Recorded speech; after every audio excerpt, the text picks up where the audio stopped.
I sort of enjoy the fact that people are, turning on when Hannity, has to be put into the limelight, it starts to come out. Like one of the dirty secrets in the talk radio business in the early aughts and throughout the aughts was that everybody thought Sean Hannity was bad at his job. And I mean, he's a broadcaster and he can deliver radio, but everybody thought that he was so subpar relative to Limbaugh, and that Hannity would have no career were it not the fact that he just happened to be the first guy who got the slot after Limbaugh in all these markets. And it was, there is a real value to be first, first to market. And Hannity was the first to market drafter, essentially, from the draft, as in in bike riding with Limbaugh. And kind of feels like a Ben Shapiro, Matt Walsh situation now. Matt Walsh is very untalented, but anyway. Here is Megyn Kelly, still, identifies with the right wing, sort of like media sphere, sort of giving an analysis. Who watches Before we this? get back to Roseanne, just bring you this quick news Before we get back on a to story Roseanne. that we've been covering quite a bit here on the MK Show, and that is Fox News may have some breaking news. Drudge Report is reporting right now that they have decided on what to do about their hemorrhaging 8 p.m. hour, formerly occupied by Tucker Carlson, that they will be moving Sean Hannity, currently at 9, into the 8 o'clock slot, and that they will then keep Jesse Waters in the prime time, which I believe means he'll move to either 9 or 10 as opposed to staying at 7, and that Greg Gutfeld will also head to prime time. Greg Gutfeld is now in 11. It's not really considered prime. Prime is really 8, 9, and 10. So presumably they're talking about moving him. If that's true, one wonders what's happening to Laura Ingraham, who's currently at 10. They reached out to Fox, the folks at Mediaite, and they said, quote, "No decision's been made on a new primetime lineup, and there are multiple scenarios under consideration. But I can tell you, having worked there, that Drudge always has the leaks on the lineup changes there. He certainly had the one when I moved to primetime long before anybody else did, and he's got impeccable sources inside the building. So I'd be surprised if he were wrong. They need to do something. I will submit for the record, this isn't it. This is not it.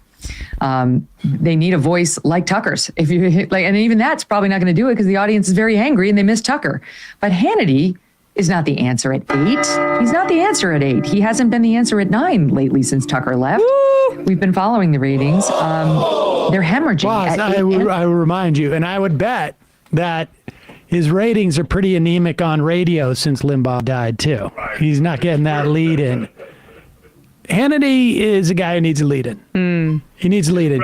He's like a utility fielder, okay, but and a true believer, I think, which is like probably his biggest calling card. Yeah, I feel but he like. comes off as a Long Island radio Long Island call. well, he's just frat reading. guy. He literally does get talking points. I mean, I know that's like a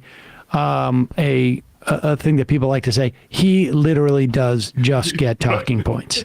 Are they really going to move Laura Ingraham out of 10? That is, first of all, I mean, I believe it. But Megyn Kelly, I mean, I thought she was the feminist who kind of left Fox News and wanted to stick it to them. Well, is she not going to say anything at all about the fact, does she get to this, about the fact that Laura Ingraham, the one woman that they have in primetime, is going to get edged out? She probably has aged out of, Murdoch's quota. Megyn Kelly probably wants a job. I mean, I'm sure she would love to go back there in. with Ailes gone. But I mean, it's going to be really fascinating. Let's play this out. I mean, this stuff is, I know that this is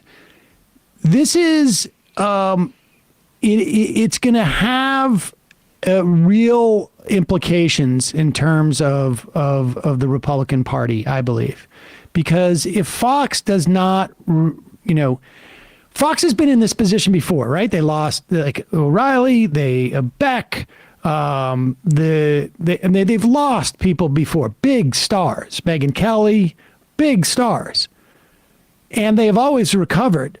But they didn't have the competition that they have now.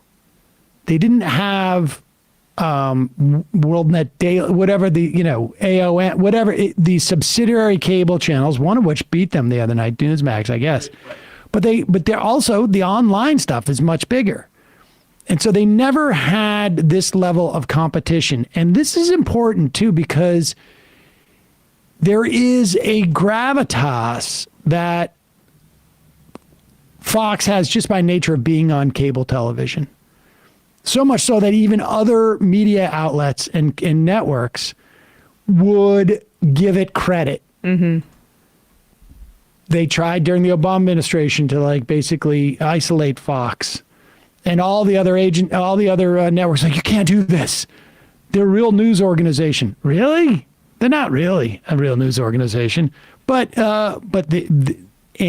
so if Fox falters and its audience sort of disperses, it's going to be interesting to see what its utility is to the Republican Party and how much fealty they pay to it in the way that they have been.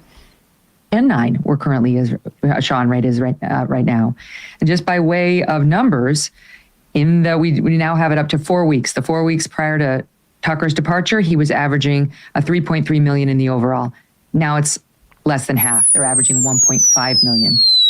So less than half than what Tucker got. He was averaging a 429,000 in the demo, 25 to 54-year-olds. They're now pulling in 152,000. And that time slot, and Hannity's not much better. He's at 158,000 in the demo, down about half from 308,000. And his overall is down significantly too, all double-digit falls. So, the audience will have the last say on whether these are the solutions. But right now, they're still very, very angry at Fox News. And Fox hasn't done much to assuage their concerns or make them feel better about firing their top star, who remains under contract but silenced. Now I will say this. You got to take this with a grain of salt insofar as, there's an ebb and flow in all of this. Seasonality too. There's a seasonality and there's an ebb and flow in terms of how close you are to the election cycle and this and that. Now, no doubt, Tucker was still there. Their numbers would be up, but that's why Fox is probably not going to let him out of his contract, because they want to sideline him. Happens all the time. He hasn't done any more Twitter broadcasts lately, has he? No more cryptic things that said hasn't happened yet. I don't think the Twitter show has not gotten started. There is suspicion that the announcement that Twitter verified whatever users, it's called can upload up to 8 gigabytes of video is being made way to prepare for Tucker's eventually. Meaning 2 hours of video can now be uploaded on Twitter. High quality at 8 gigabytes. We shall see. A couple IMs. This dude has, just a complete misunderstanding of what this medium's about. No one's going on Twitter to watch 2-hour shows. Yeah, the only time when I see us streaming, it's just a reminder to go to YouTube to watch it. Completely. I mean, the bottom line is, it's the whole experience of Twitter is scrolling. And unless they come up with, it's not inconceivable. If they could have the video pop up in a window that would overlay, if you watch YouTube TV, it can pop up on your existing thing. So, for instance, you're in a car and you're driving, you got your maps going. They'll pop up the video right on top of the maps. And if you could do that with Twitter, you could still scroll and have the TV rolling, that would work. Yeah, but it's just, But I don't know that they're going to get that type of technology. And here's the other thing. The advertisers aren't going to come. I mean, the secret about Carlson was that his advertising numbers weren't so great. It was about carriage. They were getting fees because they had Tucker on there from the cable companies. They were it was almost basically people had paid, and everybody paid to subsidize Tucker. If you don't have the advertisers, where's the value to Twitter? What is really amazing is Elon Musk is almost giving a masterclass in how you can be a total idiot and still be super wealthy. Yep. Like really, like, and He's dismantling the myth of meritocracy just by existing. it's impressive. Honestly, he should. But apparently, apparently Elon is not profiting from a lack of meritocracy. That would be wokeness. You're right. I If you forgot remember. about the woke wokeness mind is virus. the woke mind virus is what's anti-meritocratic. Remember.